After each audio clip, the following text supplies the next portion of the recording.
அனைவருக்கும் வணக்கம். ஸோ இன்னைக்கு நம்மளுடைய portfolio using super trend and moving average on Nifty 200 universe எப்படி பர்ஃபார்ம் பண்ணியிருக்குன்னு பார்க்கலாம். இன்றைக்கி கிடைச்ச சிக்னல்ஸ் வந்து அஞ்சு ஸ்டாக்ஸ் வந்து சிக்னல் கொடுத்துருக்கு.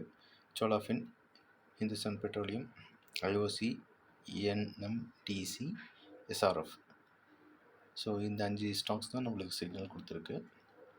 ஹையை பிரேக் பண்ண ஸ்டாக்ஸ்னு பார்த்தீங்கன்னா சிக்னல் கொடுத்த ஹையை பிரேக் பண்ண ஸ்டாக்ஸ் வந்து 6: SBI card, Bajaj holding, delivery, Jindal steel, Kalyan jewellers, supreme industries.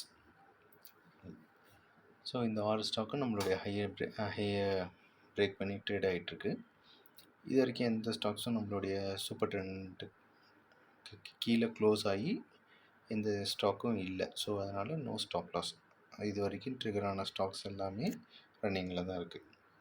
இது ஃப்யூச்சர் டேஸில் எப்படி மூவ் ஆகுதுன்னு பார்க்கலாம். Thank you so much.